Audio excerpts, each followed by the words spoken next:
The noise inside the airport terminal was deafening, a constant mix of rolling suitcase wheels, loud announcements over the intercom, and hundreds of people talking all at once. Elena stood near the gate, checking her watch for the 10th time in 5 minutes. She adjusted her uniform, trying to smooth out a wrinkle that refused to go away, and let out a long, tired breath. It had been an incredibly long week. Between delayed flights, rude passengers, and sleeping in hotel rooms that all looked exactly the same, she felt like she was running on empty. Her feet throbbed inside her tight shoes, and she had a headache that was starting to make her vision blur. She wasn't in the mood to deal with anyone who was going to be difficult. When the agent finally called for boarding, the line moved forward like a slow, messy snake. Elena put on her airport face, a polite smile that didn't quite reach her eyes, and stood at the entrance of the jet bridge. She greeted every person with the same rehearsed lines, "Welcome aboard," and "Watch your step." Most people didn't even look at her. They were too busy looking at their phones or arguing with their families about where they were sitting. It made her feel invisible, just a part of the machinery. As the line thinned out, a man walked up to the entrance alone. He was wearing a faded gray hoodie that looked like it had seen better days, a pair of old jeans, and a baseball cap pulled down low over his eyes. He carried a simple, worn-out rucksack over one shoulder. He didn't look like the usual business travelers who flew this route. He looked like he hadn't slept in a week, much like Elena felt. He kept his head down, trying to make himself small, which Elena found strange for a man of his height. She watched him walk past her, scanning his ticket without making eye contact. He mumbled a quick, quiet thanks and moved down the jet bridge.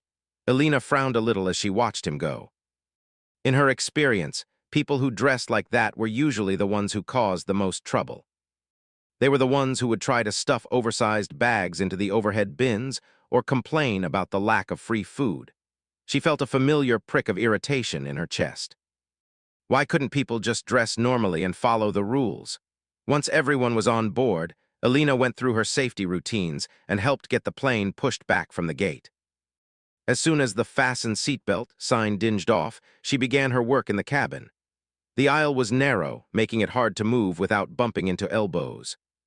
She started serving drinks from the front of the plane, working her way back toward the economy section. She was polite to the people in suits, laughing at their boring jokes and refilling their drinks quickly. But as she moved further back, her patience started to fray.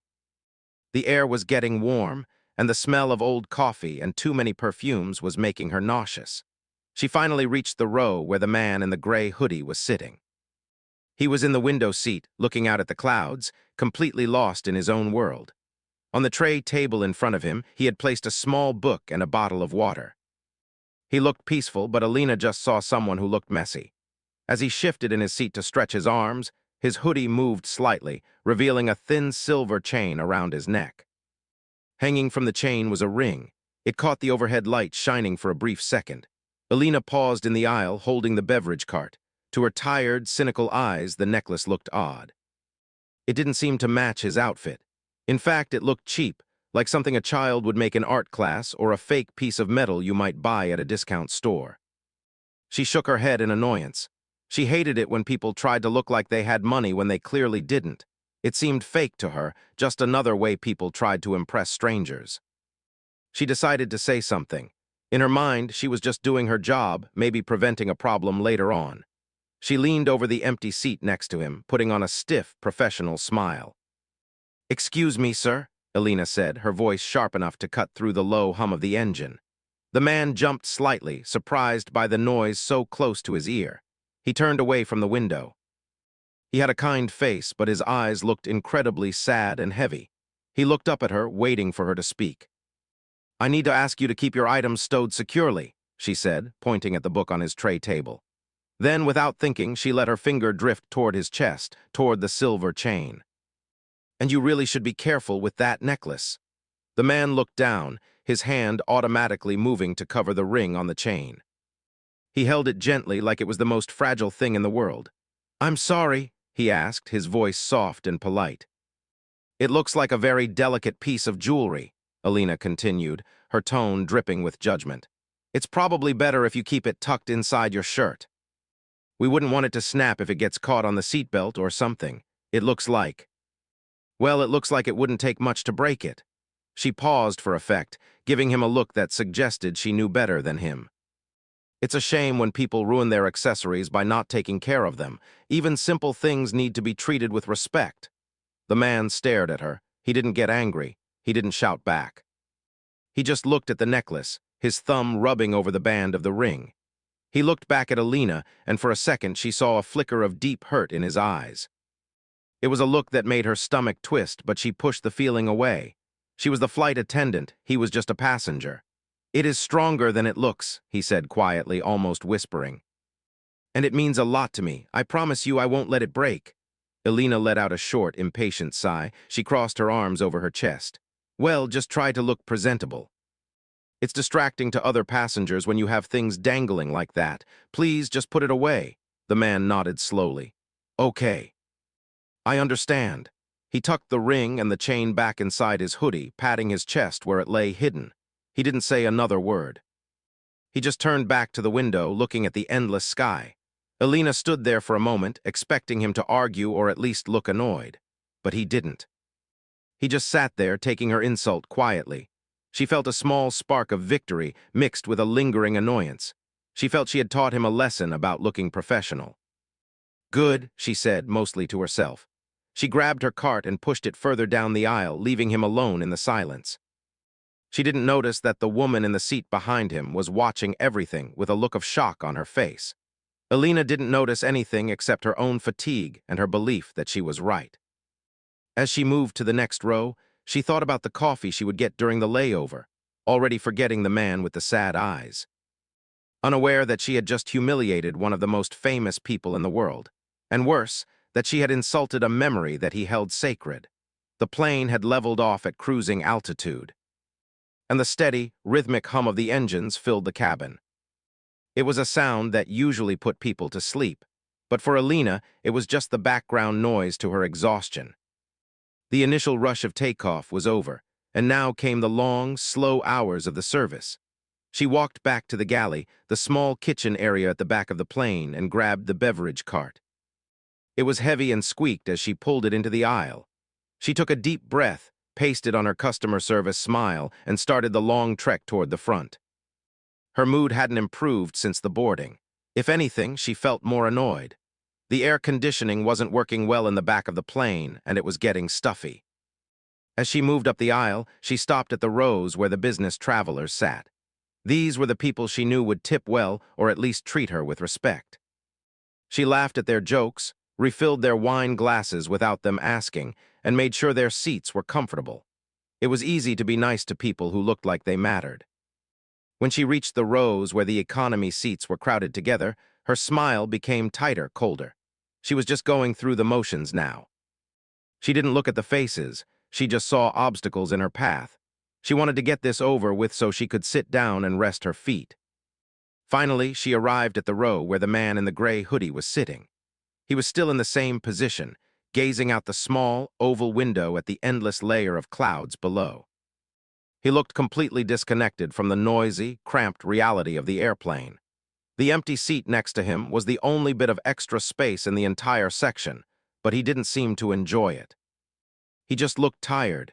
Alina stopped the cart with a jerk that rattled the ice inside the plastic bins. The man turned his head slowly, looking at her. Up close, she could see the lines on his face and the dark circles under his eyes. He looked older than he had from a distance. "Can I get you anything to drink?" she asked. Her voice was flat, lacking the warmth she had shown the passengers just a few rows back. She didn't wait for him to answer properly. "We have water, soda, and coffee. It's all complimentary." "Just water, please," he said. His voice was raspy, like he hadn't spoken in days. He didn't ask for ice or a glass with a lemon peel. He kept it simple. Alina reached for a plastic cup. She filled it with water from the pitcher, but she didn't pay attention to what she was doing. Her mind was already drifting to the next passenger, a younger woman who was waving her hand impatiently.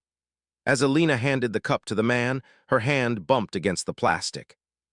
A splash of water spilled over the rim and landed on his tray table, dripping onto his worn jeans. She didn't reach for a napkin to help clean it up. She didn't apologize. Instead, she let out a loud, annoyed sigh and rolled her eyes. "Careful," she said, her voice sharp. "You spilled that." The man looked down at the wet spot on his pants. He didn't get angry. He didn't demand to speak to her manager. He simply picked up the small paper napkin that was wrapped around his plastic cup and began to dab at the water on his leg. "I'm sorry," he said softly, taking the blame even though it was her fault. Alina crossed her arms over her chest, blocking the aisle. "You know," she said, her tone dropping to a harsh whisper, "you really should try to be more presentable. You're a mess. You can't even hold a cup without making a problem." The man stopped wiping his pants. He looked up at her, and for the first time his eyes showed a flicker of something. It wasn't anger. It was a deep, quiet confusion. He reached into his hoodie and touched the silver chain again, almost as if he was drawing strength from it.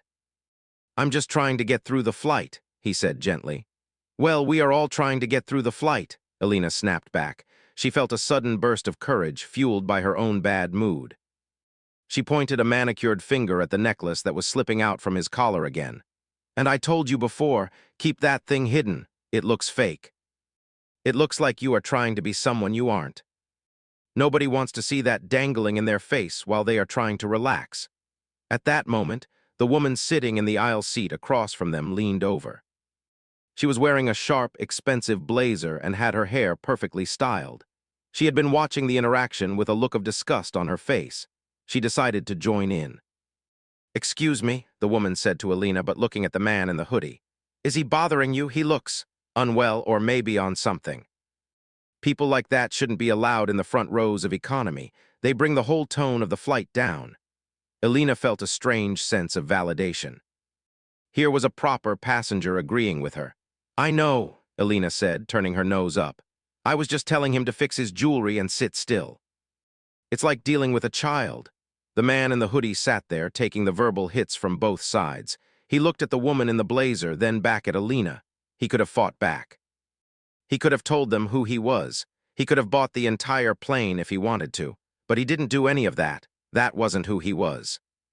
Instead, he just tucked the silver chain and the ring back inside his shirt, hiding the one thing that mattered to him most in the world. He looked down at his lap, his shoulders slumping forward. "I apologize," he said to the air. "I'll keep to myself," Alina scoffed. "See that you do," she said. She pushed the cart past him, nearly hitting his knees with the wheel, and moved on to the next row. As she served the impatient woman across the aisle, she felt a small spark of satisfaction. She felt like she had put him in his place. She had restored order to her little section of the sky. She didn't see the way the man in the hoodie closed his eyes, taking a deep, shaky breath to steady himself. She didn't see the single tear that threatened to spill from his eye as he held onto the ring through the fabric of his shirt, remembering the person it belonged to. To Alina, he was just a messy, rude passenger who deserved to be treated poorly because he didn't look the part. She didn't know that she had just humiliated a man who had experienced more loss and pain in his life than she could ever imagine. She didn't know that the fake necklace was a father's tribute to his daughter. She just went back to work, filling plastic cups with ice and soda, thinking she was the better person. The cabin lights were dimmed as the flight continued, casting long shadows over the seats. The man in the gray hoodie became invisible again, just another silhouette in the dark. But the air around him felt heavy with the injustice of it all. He sat in silence, the kind of silence that comes from learning that it is better not to speak at all. He held onto his necklace, ignoring the wet spot on his jeans and the cruel words of the woman who was supposed to take care of him. He was tired, yes, but he was also strong in a way Alina would never understand. He didn't need her validation to know who he was, even if her words had stung more than she would ever know. 2 hours had passed since the drinks were served, and the plane was flying smoothly through the dark night sky. Most of the passengers had settled into a routine. Some were watching movies on small screens, while others were trying to sleep with their heads tilted against the plastic walls.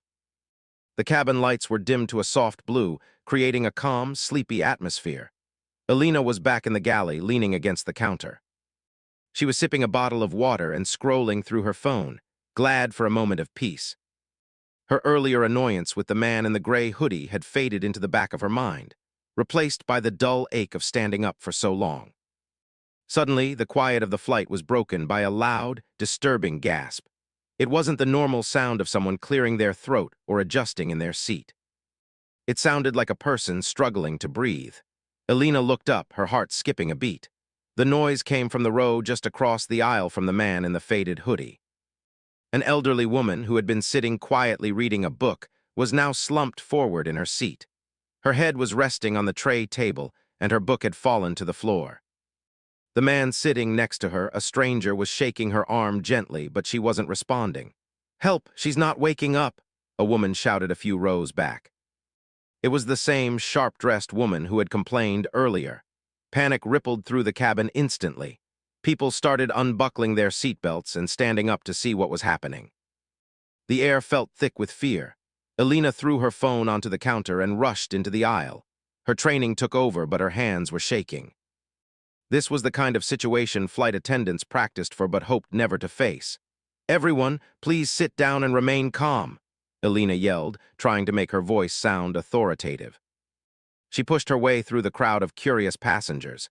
When she reached the elderly woman, she saw that the woman's face was turning a pale blue color. She wasn't breathing. Elena's mind raced. She grabbed the intercom phone, her fingers fumbling with the buttons. "Ladies and gentlemen, we have a medical emergency. Is there a doctor or a medical professional on board? Please press your call button." She turned back to the woman, ready to check for a pulse, but the small space was chaotic.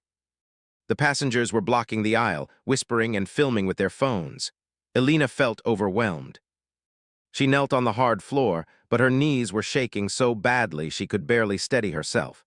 She reached out to check the woman's neck, but she froze. The fear of doing something wrong paralyzed her. "Move, let me through." A voice cut through the noise, deep and commanding. It wasn't loud, but it had a power that made people listen. Elena looked up to see the man in the gray hoodie pushing his way to the front. He didn't look tired anymore. He looked wide awake and intensely focused. "Sir, please step back," Elena said, standing up to block him. She remembered her earlier judgment of him. She thought he was a mess, maybe even unstable. "We need a doctor." "You need to sit down." The man ignored her plea. He looked her straight in the eye, and in that moment, Elena saw a determination she hadn't expected. "I know what I'm doing," he said firmly. "And you need to clear the aisle so we have air." He didn't wait for her answer. He gently moved her aside and knelt on the floor next to the unconscious woman. The floor was dirty and cramped, but he didn't seem to care. He checked the woman's airway with practiced hands, feeling for breath. He shook his head slightly. "She's choking," he said to no one in particular. "Turn her." He reached over and positioned the woman's head to open her airway, then placed his hands on her chest. He began chest compressions. 1, 2, 3. He moved with a steady rhythm. It wasn't frantic, it was precise. Elena just stood there, frozen in shock. She watched his hands. They were strong and sure. This wasn't the act of a random traveler. He knew exactly where to press and how hard. He wasn't looking around for approval. His entire world was focused on saving the stranger in the seat. "Get the medical kit," he ordered Elena, not looking up. The snap in his voice broke Elena out of her trance. She scrambled to the overhead locker and grabbed the emergency medical kit. She handed it to him, and he opened it quickly, finding what he needed without even looking at the labels. The cabin was silent now, except for the sound of the man's steady breathing and the count of his compressions. The passengers who had been laughing and whispering earlier were now holding their breath. Even the rude woman in the sharp blazer was quiet, her hand over her mouth, watching with wide eyes. "Come on," the man whispered to the elderly woman. It wasn't a medical command, it was a plea. "Stay with me, breathe." He didn't stop. Sweat began to drip down his forehead, mingling with the exhaustion he had been hiding earlier. The silver chain slipped out from his hoodie again as he worked, the ring on it swinging back and forth with every motion. It caught the dim light, shimmering like a tiny star. Elena looked at that necklace, then back at the man's face. He was gritting his teeth, using every ounce of strength he had to save a life. It went on for maybe 2 minutes, though it felt like an hour. The tension in the air was so heavy it felt heavy to breathe. Then, suddenly, the elderly woman coughed. A deep, rattling cough that sounded like the best noise in the world. The man immediately stopped the compressions. He gently turned her head to the side to help her clear her airway. He patted her back softly, talking to her in a low, soothing voice. "You're okay, you're safe now, just breathe." The woman took a ragged breath, her color slowly returning. She looked up, confused and scared, but alive. The man sat back on his heels, exhaling a long, shaky breath. He wiped the sweat from his face with the sleeve of his hoodie. He looked exhausted, but a small, relieved smile touched his lips. A cheer went up from the back of the plane. People started clapping. "Good job," someone shouted. "That was amazing." Alina leaned against the seat in front of her, her legs feeling weak. She watched the man stand up slowly. He accepted a nod of thanks from the elderly woman, but he waved away the applause. He didn't want attention. He just grabbed his bottle of water from his own seat and took a long drink. The atmosphere had completely changed.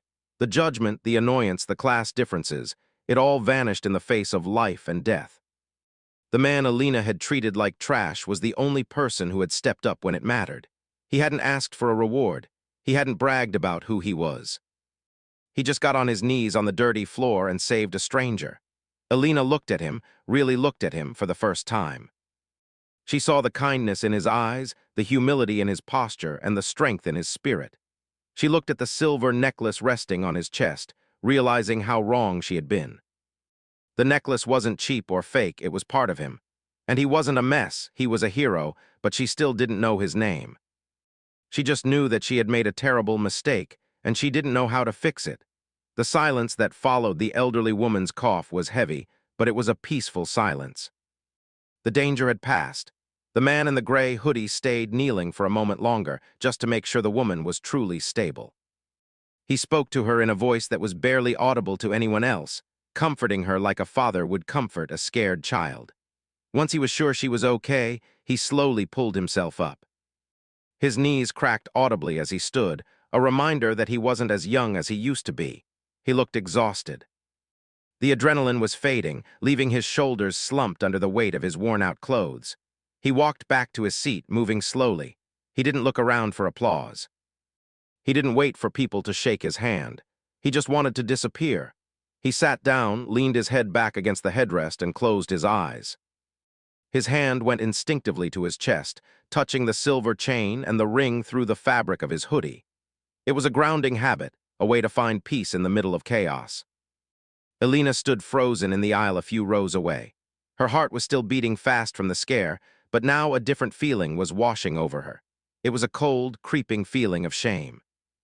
She looked at the man she had judged so harshly just an hour ago. She saw the gentle rise and fall of his chest. She saw the way his dark hair curled slightly at the back of his neck.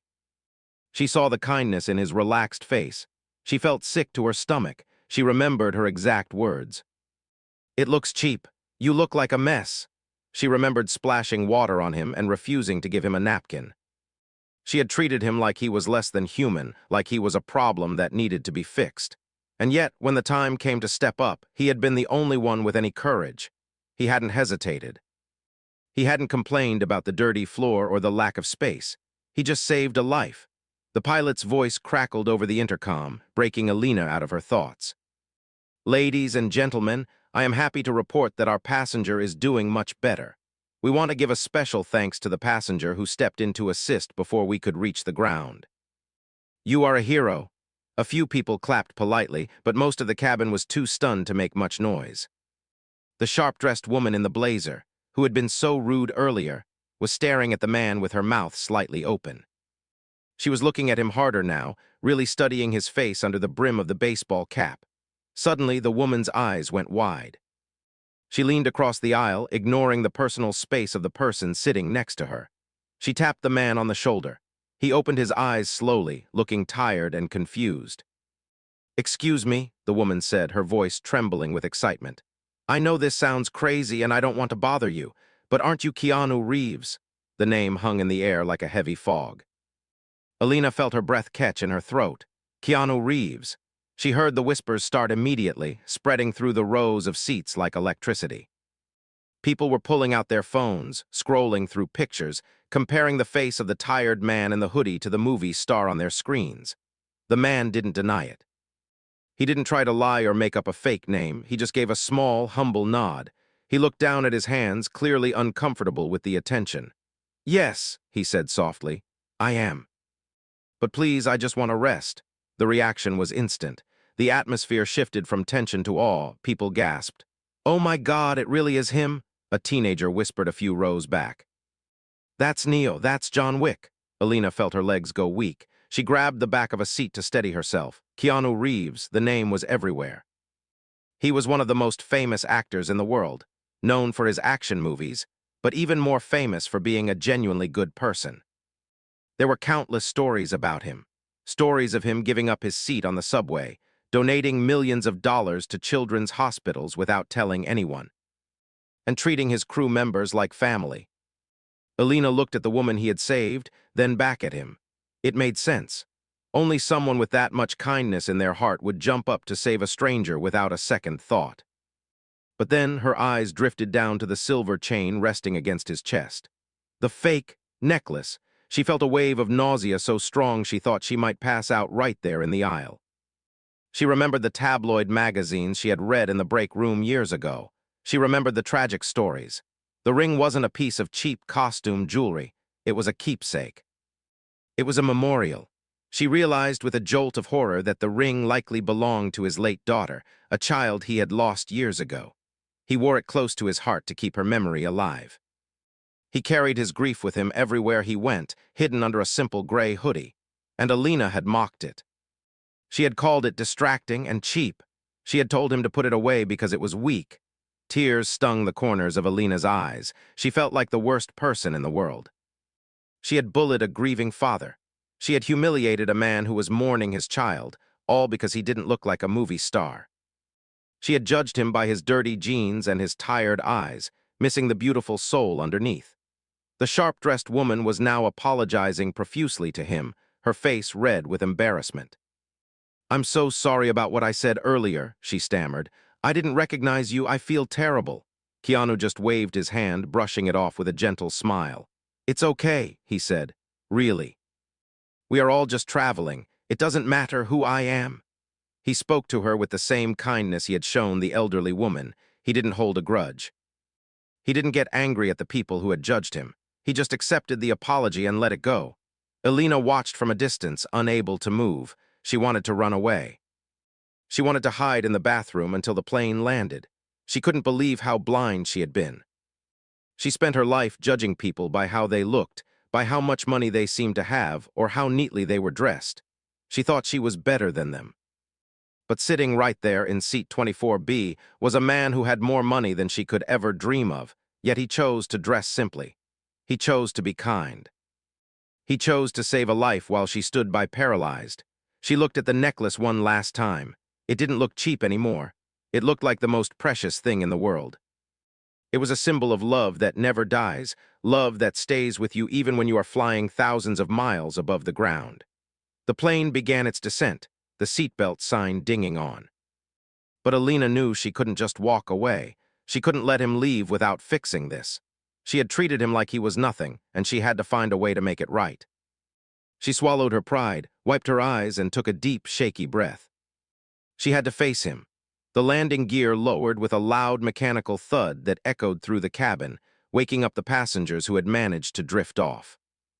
The plane banked sharply, turning toward the airport, and below them the city lights looked like a sprawling blanket of tiny stars. But Alina wasn't looking out the window. Her eyes were fixed on the back of the man in seat 24B, the man who was Keanu Reeves. It felt strange to even think his name. For the last few hours, he had just been the man in the hoodie to her, a nuisance she had to deal with. Now, knowing who he was, and more importantly, knowing what he carried in his heart, she felt small. She watched as he leaned forward, resting his elbows on his knees, his head bowed. He looked exhausted in a way that had nothing to do with lack of sleep. It was a deep, spiritual tiredness. The plane touched down on the runway with a jolt, the tires screeching against the pavement. The familiar ding of the fastened seatbelt sign turning off sparked the usual chaotic rush. People immediately jumped up to grab their bags from the overhead bins, clogging the aisle and blocking the exit. But today, nobody moved toward the back of the plane first. The passengers, even the impatient businessman in the suit, stood respectfully in the aisle and glanced back. They were waiting for him. They were waiting for the movie star to make his move. It was a silent, awkward tribute to the man who had just saved a life. Keanu didn't stand up right away. He waited, letting the rush settle down. He didn't seem to care about the special treatment. In fact, he seemed to want to avoid it. He reached up and pulled his worn baseball cap down lower, trying to hide his face again. He wanted to be invisible. He grabbed his simple rucksack from under the seat in front of him and swung it over one shoulder. He stood up slowly, tucking the silver chain and the ring safely back inside his hoodie. It was a protective gesture, like he was shielding a part of his soul. Alina's heart hammered against her ribs like a trapped bird. She knew this was her only chance. She couldn't let him walk out of that airplane and disappear into the terminal without making things right. She might never see him again, but she had to clear the air.